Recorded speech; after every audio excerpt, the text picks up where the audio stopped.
पहलगाम हमले के बाद देश के गद्दारों पर अब सुरक्षा बलों का एक्शन तेज होता जा रहा है। आतंकियों के मददगारों पर अंतिम प्रहार किया जा रहा है। हरियाणा के पानीपत से कल गिरफ्तार किए गए आईएसआई के जासूस नोमान इलाही को लेकर पुलिस आज यूपी के कैराना पहुंची, जहां उसके घर की तलाशी ली गई। इस दौरान कई दस्तावेज जब्त किए गए।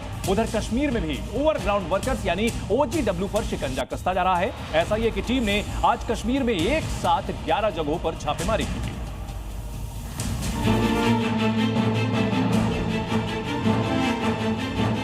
पहलगाम हमले के बाद से आतंकियों और उनके मददगारों को अब जड़ से उखाड़ फेंकने की कार्रवाई तेज होती जा रही है। हरियाणा के पानीपत से आईएसआई के एक जासूस को गिरफ्तार किया गया, जो यहां की खुफिया जानकारियां पाकिस्तान भेज रहा है। उधर कश्मीर में ओवरग्राउंड वर्कर्स पर एसआईए यानी स्टेट इन्वेस्टिगेशन एजेंसी का एक्शन भी एक बार फिर देखा, जहां 11 अलग अलग ठिकानों पर सुबह एक साथ छापेमारी की गई। आतंकियों के मददगारों में देश के वो गद्दार भी शामिल हैं जो यहाँ की खुफिया जानकारियां पाकिस्तान भेज रहे हैं। लिहाजा आतंकियों के रीढ़ की हड्डी तोड़ने के लिए जासूसों पर भी शिकंजा कसा जा रहा है। हरियाणा पुलिस ने पानीपत से एक दिन पहले नोमान इलाही नाम के एक जासूस को गिरफ्तार किया, जो काफी समय से पाकिस्तान के लिए जासूसी कर रहा था। पाकिस्तान को भारत की खुफिया जानकारियां भेज रहा था। पानीपत में 100 से 150 लोगों के संपर्क में था। इन लोगों के खातों में वो पाकिस्तान से पैसे मंगवाता था। पुलिस अब जासूस नोमान से संपर्क रखने वाले लोगों से भी पूछताछ कर रही है। इस बीच नोमान इलाही को लेकर पुलिस यूपी के शामली भी गई, जहां बेगमपुरा बाजार में उसका पुश्तैनी घर है। पुलिस ने वहां काफी देर तक घर की तलाशी ली और कुछ कागजात जब्त किए।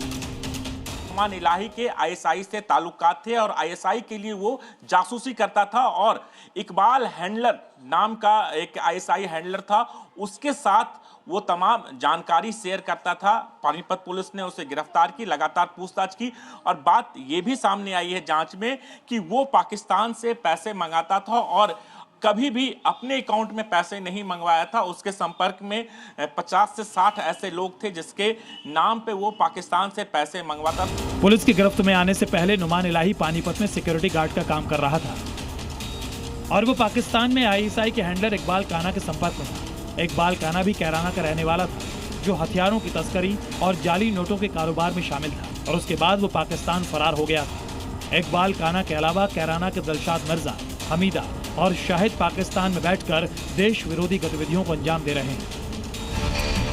इस बीच नोमानी के परिवार ने उसके जासूस होने की जानकारी की बात से इनकार कर दिया। कोई नहीं, ना मेरे सामने कोई बात हुई जी, क्योंकि मेरे पास तो बहुत कम आता था जी। सिर्फ कभी आके खाना खा लिया है, कपड़े धुलवाने थे क्या बस। ये हमारे पास 20 तारीख तक पुलिस रिमांड पर है और गहराई से इससे पूछताछ की जा रही है। अभी इसके जो जहाँ का रहने वाला है वहाँ पर विजिट किया है, इसके अकाउंट वगैरह चेक कर रहे हैं। तो इसने जैसे कि बताया है कि पैसे इसको वहाँ से मंगवाता था, अलग अलग किसी जो जानकार थे उनके खातों में ही मंगवाता था। उनको बुला के शामिल तफ्तीश किया जा रहा है। तो अभी कुछ ज्यादा पाना संभव नहीं है, तो अभी गहराई से पूछताछ की जाए। आतंकी आते हैं और यहाँ साजिशों को अंजाम देकर चले जाते हैं। इस काम में उनकी मदद यहाँ के ओवरग्राउंड वर्कर और जासूस करते हैं। पहलगाम हमले में भी यही हुआ, जिसकी वजह से आतंकी अपनी कायराना करतूत को अंजाम देते हैं। लेकिन अब इन्हीं ओजीडब्ल्यू का सफाया किया जा रहा है, ताकि ना रहेगा बांस और ना बजेगी बांसुरी।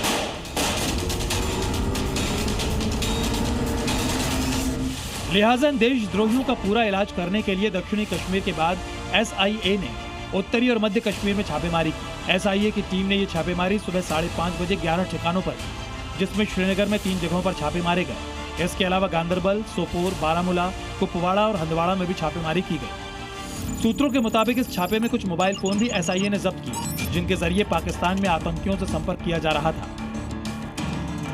कहा जाता है और जो मकाल आप देख रहे हैं उसमें सुबह जो है तड़के 5:30 बजे एसआईए द्वारा रेड कंडक्ट की गई और जो हमें जानकारी मिली है कि यहाँ से एक मोबाइल फ़ोन जो है वो लिया गया है, जिसकी फॉरेंसिक जांच की जाएगी। बताया जा रहा है कि उस मोबाइल फ़ोन से कभी पहले जो है कोई संदिग्ध कॉल गई थी और ये मामला जो है दक्षिणी कश्मीर की अगर हम बात करें तो वहाँ पर जो रेड्स की गई थी उसमें एसआईए ने बताया था कि जिन घरों में रेड की गई वो संदिग्ध है कि वो खुफिया जानकारी सिक्योरिटी फोर्सेस की, उनकी स्ट्रेटजिक मूवमेंट, उनके इंस्टॉलेशन के बारे में जो है सीमा पार अपने जो उनके हैंडलर्स है, टेरर हैंडलर्स है, उनको जानकारी दी जाती है।